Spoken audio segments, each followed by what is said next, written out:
আসসালামু আলাইকুম, welcome back to my channel. কেমন আছেন? সকালটা শুরু হয়ে গেল। সকাল মানে কাজ। তো একা কীভাবে আসলে আমি সংসারটা গুছাই, তারপর সংসারে আজকে নাস্তারও ডেলিভারি আছে, মানে আমার কিছু ফ্রোজেন নাস্তার অর্ডার আছে। তো এগুলো সহ কীভাবে আমি একা একা মানে হেল্পিং হ্যান্ড ছাড়া করি সেটা আপনাদের সাথে আজকে শেয়ার করব। তো সকাল থেকে আসলে কাজটা শুরু হয়ে যায়। তো সকালবেলা রান্না করে চলে আসলাম। যদি আমার ভিডিওটা ভালো লাগে আপনাদের কাছে, তাহলে একটি লাইক করতে ভুলবেন না। আর চ্যানেলটি সাবস্ক্রাইব করে পাশে যারা নতুন, যারা আমাকে কোনো সাবস্ক্রাইব করেন নাই, তারা অবশ্যই সাবস্ক্রাইব করবেন। প্লিজ প্লিজ সবার কাছে একটু অনুরোধ রইল। তো দেখেন এখানে আমি চলে আসলাম রান্না করতে সকালবেলা। আমার হাজব্যান্ড যেহেতু দুপুরে বাসার থেকে লাঞ্চ নিয়ে যায়, সেই জন্য আমাকে একটু সকালে রান্না করতে হয়। আর আমার হাজব্যান্ড অফিসের খাবারটা খায় না, কারণ তার অফিসের খাবারটা গেলে শরীরটা খারাপ হয়ে যায়, সেই জন্য। তো যা হোক না কেন, আমি আসলে সকালবেলা উঠে যাই ঘুম থেকে একদম খুব সকাল সকাল। তো এখানে বরবটি শিম আর পেঁপে কেটে নিয়েছি। আমার ছেলে খুব বেশি পছন্দ করে এই সবজিগুলা। আর সাথে তার বাবাও যেহেতু দুপুরে ভাত খাবে, তো আমরা এখান থেকে এই সবজি দিয়ে রুটি পরোটা খাবো। আর আমার হাজব্যান্ড অফিসে লাঞ্চ নিয়ে যাবে। আর দুপুরে একটু থাকলে খাবো না, আবারও রান্না করতে হবে আমাকে। তো আসলে নিজের জন্য চিন্তা করতে পারি না, এখন একদম সময় নেই, কারণ সংসারের চাপে নিজেকে ভুলে গেছি।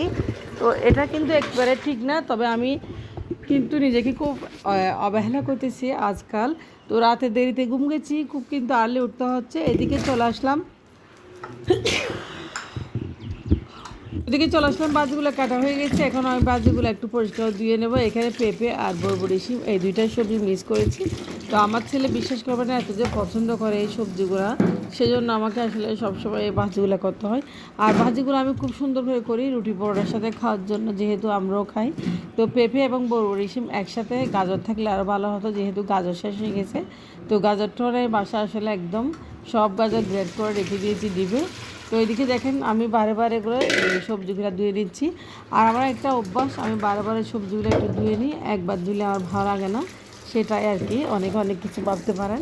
তো দেখেন আবার ধুয়ে নিচ্ছি আমি সবজিগুলো সুন্দর করে একদম ভালোভাবে। তো সবজিগুলো একদম পরিষ্কার করে ধুয়ে নিয়েছি, কারণ যেহেতু বাইরের বাজার থেকে এই সবজিগুলো কিনে আনা। তো এখন চুলায় তেল দিয়েছি একটা কড়াইতে। দেখেন তেলগুলো গরম হয়ে গেলে আমি দিয়ে এখানে পেঁয়াজ কুচি। আমি পেঁয়াজ কুচি দিয়ে ভালোভাবে হলুদ দিয়ে শুধু আজকে ভাজিটা আমি রান্না করবো। তো এখানে দিয়েছি 1 টেবিল চামচ মতো হলুদ, শুধু হলুদের উপর ভাজিটা হবে। আমরা ভাজিতে কিছু ইউজ করি না, শুধু হলুদটা ইউজ করি, ব্যবহার করি। তো দেখেন হলুদটা একদম ভেজে নিয়েছি, পেঁয়াজ ঘাটে এরপর দিয়েছি ভাজি। আর অফ ক্যামেরা আমি এখানে কাঁচামরিচটা দিয়ে দিয়েছি, আপনাদেরকে দেখাতে পারি নাই। ভাজিতে যে কয়েকটা কাঁচামরিচ দেবো, আমি কাঁচামরিচ দিয়ে দিয়েছি। তো দেখেন বাড়িতে নিয়েছি একজন রান্না করে নেবো, আমার হাজব্যান্ড অফিসে চলে যাবে আর বেশিক্ষণ নেই, সেজন্য আমাকে একটু সকাল সকাল রান্না করতে হয়। তো ভাজি প্রায় হয়ে গেছে, আমি ঢাকনা দিয়েছি, বাড়িটা অর্ধেক সিদ্ধ হয়ে গেছে। তো এদিকে অফ ক্যামেরায় আমরা নাস্তা সেরে নিয়েছি, ভাজিটা হয়ে গেছে, ভাজি ডিম এবং পরোটা দিয়ে নাস্তা শেষ করে ফেলছি। তো আমার হাজব্যান্ডও আমার সাথে খাবে, আমরা দুজন একসাথে নাস্তা করতেছি, কারণ সে অফিস চলে যাবে। আর এদিকে খাওয়া দাওয়া শেষ করে আমরা চা, আমার হাজব্যান্ডের অফিস চলে গেছে, আমরা যে চা খেয়েছি কাপগুলো একটু ভালোভাবে দিয়ে দিচ্ছি। তো যেহেতু হেল্পিং হ্যান্ড নেই, আপনাদের উদ্দেশ্যে একটা কথা বলি, সেহেতু যখনই আমি আসলে কোনো কাজ বের করি তখনই সঙ্গে সঙ্গে সাফ করে ফেলি, কারণ যেহেতু আমার হেল্পিং হ্যান্ড নেই, সাহায্যকারী কোনো কাজের বুয়া নেই। তো আমি একা একা মানে যে কাজ করি সেই কাজটা শেষ করে ফেলি, এই আর কি। তো এটা হচ্ছে হেল্পিং হ্যান্ড না থাকার একটা বড় টিপস। এদিকে চলে আসলাম, তো এদিকে চলে আসলাম। দেখেন বিছানাটা গুছাইতে, যেহেতু আমার ছেলেকে একটু কত করে করাইছি, তো সাবধানে থাকতে হচ্ছে। আমার ছেলে গল্প করতেছে তার বোনের সাথে। তো আমি আমার বেডরুমের বিছানাটা সুন্দরভাবে গুছিয়ে নিয়েছি। তো প্রথমে আমি রান্না করে কাজটা সেরে চলে এসেছি। এদিকে বিছানা আর গতকালের কাপড় চোপড় ধোয়া এগুলো পরিষ্কার করে ভালোভাবে শুকিয়ে নিয়েছি, এবং কাপড়গুলো একটু ভাঁজ করে নিয়েছি, এগুলো একটু ঢুকিয়ে রাখবো ওয়ার্ড্রোতে। তো আমি এভাবে কাজ করি আসলে হেল্পিং হ্যান্ড ছাড়া। দেখতে পাচ্ছেন রান্নাটা সকালে হয়ে গেছে আমার, কারণ সকাল সকাল রান্না হয়ে গেলে রান্নার আর কোনো সমস্যা থাকে না বা ঝামেলা থাকে না। সারাদিন রান্নাবান্না নিয়ে আসলে অনেক টাইসারে পড়তে হয়, সেখানে একবার রান্না করলে রান্না করতে হয় না। তো ঘরটাও পরিষ্কার করে নিয়েছি, বেডরুমটা পরিষ্কার করে নিয়েছি। এদিকে দেখেন গাছে হাওয়া দুলতেছে, বাতাস একদম বইতেছে, কীভাবে দেখেন অনেক আরাম লাগতেছে, তেমন কোনো গরম নেই। আর বাইরে দেখেন হাওয়াটার জন্য ঘরটা ঠান্ডা হয়ে গেছে। তো আমি চলে আসলাম আমার ছেলের রুমে, আমার ছেলের রুমটা একটু পরিষ্কার করে নেব। তো এই রুমের পর্দাগুলো অনেক ময়লা হয়েছে, আসলে ধোয়া হচ্ছে অনেক দিন ধরে। তো 2টা রুমের পর্দা আমি দিয়ে নিব। তো তো আমার ছেলের রুমটা আমি অফ ক্যামেরায় পরিষ্কার করে জেনে জুড়ে দিয়েছি, ঘরটা ঝাড়ু দিয়ে নিয়েছি। তো এটা হচ্ছে আমার মেয়ের ঘোড়া, সে সবসময় খেলাধুলা করে। দেখেন বিছনাটা চাদরটা একদম পরিষ্কার করে একদম মেলে দিয়েছি সুন্দর করে গুছিয়ে একদম।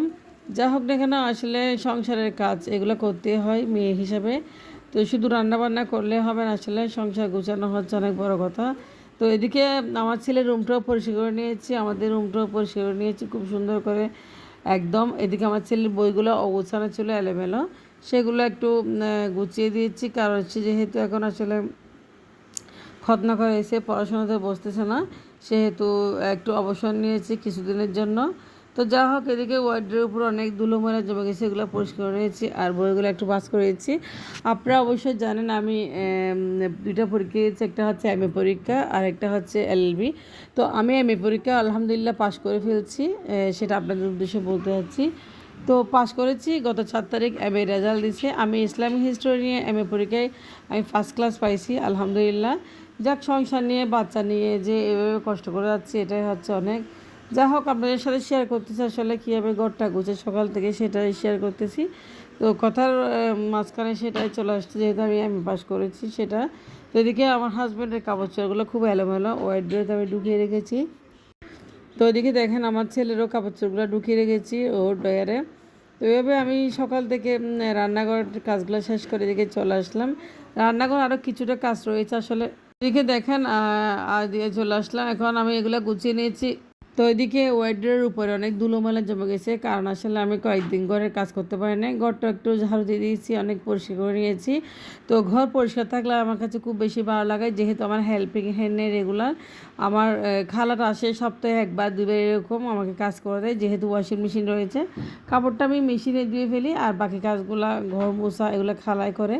যাই হোক, এদিকে ড্রয়িং রুমটা দেখেন সোফার কাভারগুলো কীরকম হয়ে আছে।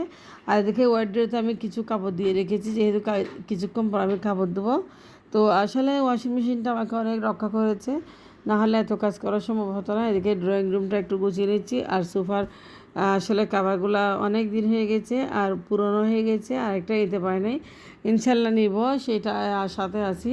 তো ডিমাইনটাও ঝেড়ে দিয়েছি, সোফার কাভারটা ঝেড়ে দিয়েছি, সব কিছু খুব সুন্দর করে একদম গুছিয়ে নিয়েছি। যা হোক না কেন, তো এই সকাল থেকে আমার যে কাজ করতেছে আসলে আমি একটু বসি নাই, বিশ্বাস করেন। সকাল থেকে রান্না বান্না থেকে শুরু করে নাস্তা বানানো থেকে শুরু করে আমি প্রত্যেকটা কাজ নিজের হাতে এভাবে করি। তো মেশিনে কাপড় দিয়ে রেখেছি কিছু, যেহেতু কাপড়গুলো আমি ধুবো একটু পরে। যা হোক, আধোয়া কাপড় আমি একদম রাখি না, আমি সব প্রতিদিন রেগুলার কাপড় রেগুলার ধুয়ে ফেলি।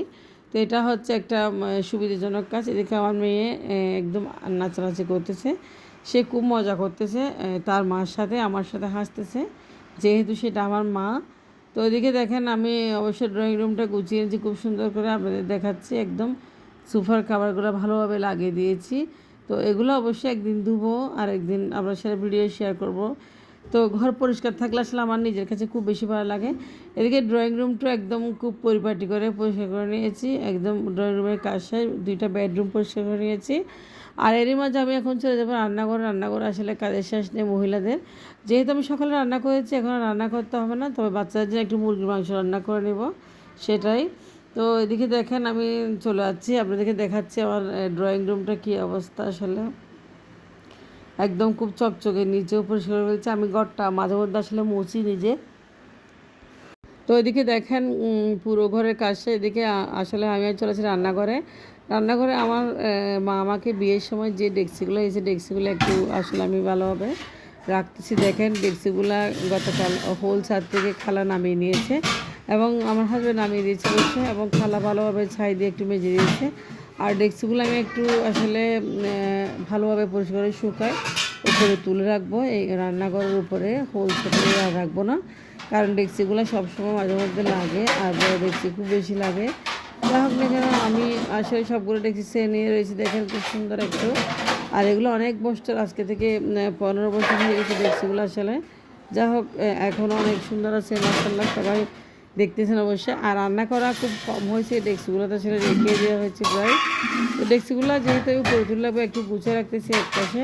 তো আমার হাজব্যান্ড আসলে এগুলো আসলে ও করে দিবে। তো আমার মা আমাকে অনেকগুলো ডেকচি দিয়েছে বিয়ের সময়, আসলে দেখেন কতগুলো ডেকচি, অনেক বড় ডেকচিগুলো। সসপ্যান দিয়েছে এক সাইড, আর এমনি নর্মাল ডেক্সি এক সাইড, দুই সাইড আমাকে ডেক্সি দিয়েছে আমার মা। তো মা আসলে আমার মা আমাকে ডেক্সিগুলো দিচ্ছে, আসলে সবাইকে তো দুই সাইড দেয় না, আমার মা আমাকে এত ভালোবাসে সেই জন্য দিছে। তো যা হোক ডেক্সিগুলো আমি গুছিয়ে রেখেছি একটু খুব সুন্দর করে। এদিকে চলে যাচ্ছি আমি রান্না করে। তো কিছুটা বাজার করে নিয়ে আসছি, দেখেন গতকাল রাতে কর্নফ্লাওয়ার নিয়ে আসছি, হুইল পাউডার, আর এদিকে আটা আর পেঁয়াজ, কাঁচামরিচ। বাজারগুলো আসলে যেরকম ছিল সেরকমই রেখে দিয়ে আমি অন্য অন্য কাজ করছিলাম। এদিকে কিছুটা কাঁচামরিচ আপনাদের ভাই নিয়ে আসছে। কাঁচামরিচগুলো আমি আসলে কতদিন ধরে রেখে দিয়েছি, পরিষ্কার করে নেই। বুটাগুলো আজকে পরিষ্কার করে একটা বক্স করে রেখে দিব। তো এদিকে দেখেন, এদিকে আমি পেঁয়াজগুলো একটু ঝুড়িতে রেখে দিচ্ছি, আর পেঁয়াজগুলো এভাবে রেখে দিই। তো আপনাদের সাথে একটি কথা বলতে শেয়ার করতেছি আর কি, আমি এভাবে হেল্পিং হ্যান্ড ছাড়া কাজগুলো করে নিই সকাল থেকে। প্রথমত আমার রান্নাটা হয়ে গেলে আমার বাকি কাজগুলো সে একটু একটু হয়ে যায় খুব তাড়াতাড়ি। আর দেখেন এদিকে আমি দেখি আজকে রুলের অর্ডার পাইছি, রুলের ডো মেখে নিয়েছি। তো একটা সাইজ কেটে নিয়েছি। এদিকে কর্নফ্লাওয়ার গুলো ঢুকে রাখতেছি, দেখেন ভিতরে অনেক ভালো।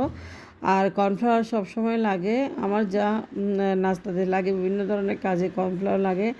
যা হোক না কেন, এদিকে সব কিছু গুছিয়ে রেখেছি বয়ুমগুলো। এদিকে এটা হচ্ছে চলাচলের বয়ুম, এটা হচ্ছে বেসনের বয়ুম, সব কিছু রেখেছি। তো মেয়েদের সংসারে সব কিছু লাগে। এদিকে দেখেন কিছুটা আমি নাস্তার অর্ডার পেয়েছি, এগুলো আর শিটগুলো কেটে রেখেছি খুব সুন্দর করে। তো আজকের ব্লগটা একটু পর্যন্ত, আপনারা ভালো থাকবেন। আল্লাহ হাফেজ, আসসালামু আলাইকুম।